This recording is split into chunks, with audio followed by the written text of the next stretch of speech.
அனைவருக்கும் வணக்கம். மகாபாரதத்தில் இன்றைக்கி நம்ம பார்க்க இருக்கிற தலைப்பு கர்ணன். மகாபாரதத்தில் வர்ற மாவீரன் கர்ணன் ஒரு சூரிய புத்திரன். அவன் குந்தியுடைய பையன் அப்படின்ற ரகசியம் அவன் இறந்த பிறகு தான் உலகம் அறிந்தது.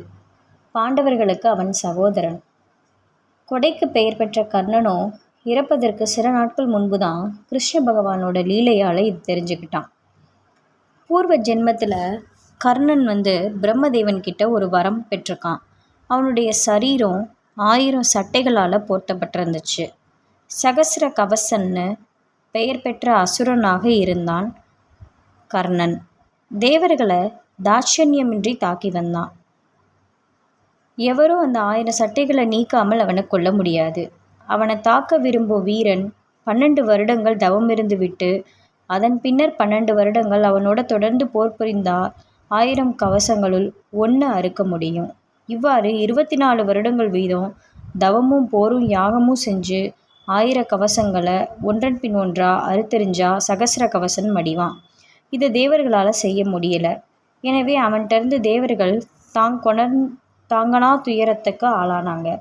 அமரர்கள் மகாவிஷ்ணுவை நாடி சகசிர கவசனை ஒழிக்க உதவுமாறு கேட்குறாங்க. இரக்கம் கொண்ட மகாவிஷ்ணு அசுரர் கொடுமையை ஒழிக்க நரநாராயணர்களாக அவதரிக்கிறாரு. சகசிர கவசனை அழிப்பதற்கு அவங்க கூட்டு முயற்சி செய்கிறாங்க. நரன் 12 வருடங்கள் தவம் புரிய நாராயணர் அசுரனோட போர் புரிஞ்சு கவசம் ஒன்றை அறுத்து தள்ளினார். அதன் பிறகு நாராயணர் 12 வருடங்கள் தவம் புரிஞ்சு நரன் 12 வருடங்கள் போர் புரிந்தான். இப்படி பல வருடங்கள் விடாமுயற்சி செஞ்சு 999 கவசங்களை அறுத்தெறிகிறாங்க. இதுக்குள்ளே பூமியோட பிரளயமே வந்துருச்சு. எஞ்சி நின்ற ஒரு கவசத்தோட சகசிர கவசன் சூரியலோகம் போய் சேர்ந்தான். இந்த சகசிர கவசனே அடுத்த ஜென்மத்தில் சூரிய புத்திரனா கர்ணன்ற பெயரில் மீதமுள்ள பூர்வ ஜென்ம கவசத்தோடு பிறப்பெடுத்தான்.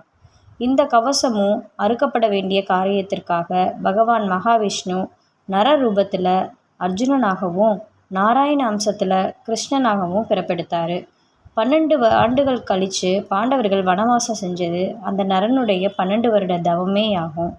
ஒரு கவசத்தை கிருஷ்ணர் தன் லீலைகள் மூலம் இந்திரன் மூலம் கவசத்தை நீக்கினார். கவசம் நீங்கியதால் அர்ஜுனன் கர்ணனை கொல்ல முடிந்தது. இல்லைனா இருவருக்கும் 12 வருட காலம் யுத்தம் நடந்திருக்கும். இந்த தகவல் உங்களுக்கு பிடிச்சிருந்துச்சுன்னா நம்ம வாய்ஸ் ஆஃப் ஷனு சேனலை மறக்காமல் சப்ஸ்கிரைப் பண்ணுங்கள். மேலும் இது போன்ற கதைகளை கேட்குறதுக்கு நம்ம சேனலை பின்தொடருங்க. லைக் பண்ணுங்கள், ஷேர் பண்ணுங்கள், கமெண்ட் பண்ணுங்கள். நன்றி, வணக்கம்.